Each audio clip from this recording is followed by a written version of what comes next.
Hello guys, welcome back to another tutorial. We're going to do Sieve of Eratosthenes algorithm, which finds prime numbers in a range. Before we start, I just like to say thank you for 100 subscribers. Well, now it's 108, but thank you guys a lot. Your support really means the world to me.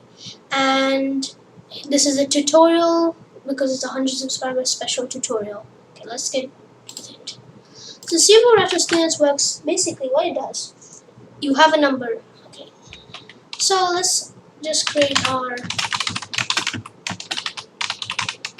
function. Sieve of Eratosthenes. We're going to take again a parameter, an argument, n. Now, first what we're going to do is until n, we're going to create a list primes. This is going to contain some booleans. So true for I in range n plus 1. So it's going to be true. Everything is true. So if this is 30, normally when you do these counts, you actually only go up to 29. It does minus 1. So we're going to go to 30, make all 30. So yeah. Now, next we're going to take a number, p equals 2. Okay? So what we're going to do is we're going to check the square. Is it smaller than the number n? So let's do a while loop because we don't know how many times it will go. A for loop is when we know how much times it can go. But while loop is on the safe side because we don't know how long this will go to. So while p times p is smaller or equal to n, we will start our function. So we're going to check if primes p is true. If it's true, then we're going to iterate. So for I in range, p to squared, n plus 1, and p. So what this means when you have three parameters, this is basically our starting number. This will be our finishing number. So it'll start from p squared, it'll end at n plus 1, and we'll increment by p. So it won't go like, so normally a loop, it goes 1, 2, 3, 4 until n. But we don't want it. We want to go up in 2, as you can see. So it'll be 2, 4, 6, 8. So that's what the means. It's an increment.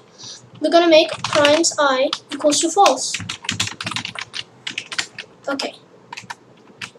Now we're going to get out of here. Now what we're going to do, so after we make something false, we're just going to plus equals 1. So p now becomes free. Then it starts from 9. Why are we not starting from p? Why are we starting from p times p? That's a very common question. The reason is p is 2. Okay? So 2 times 2 is 4. So it's going to start from 4. So if primes p, so primes 2 is true, then it does this. Everything, so 2, 4, 6, 8, 10, 12, it will go until n plus 1. It will make it false.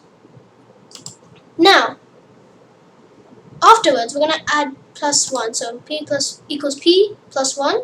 So it's going to be 3. So now 3 times 3, it's going to be 9. The reason we're not starting from 3 is because 6, 3, and then 6. 6 is a multiple of 2, so that's already false. There's no point of doing 6 again. So this is more efficient code. So we start from 9. 9, 12, well 12 is checking if it's, yeah, so 12. It's more efficient than just starting from 3. And a plus equals 1 now, when we are done with this.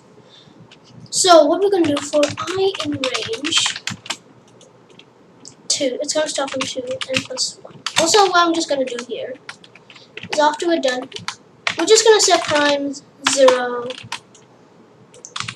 primes 1 equals to false. After we make that equals to false, we're just going to see if primes I, if it's true, we're going to print I. Sieve of Eratosthenes. Let's say, okay, let's make n equals to int input. Okay, and we'll do n. So Okay, now let's try. Now we're gonna, let's say till 30. Just gonna print all the prime numbers. So 2 is a prime number, 3, 5, 7, 11, 13, 19, 23, 29. Yeah, so it works. I can put a different number. Let's say I'm gonna put, let's do this again. 1020. It's done. This is how efficient this code is. So yeah, so hope you enjoyed this tutorial. Please like, share, and subscribe. And see you guys next time.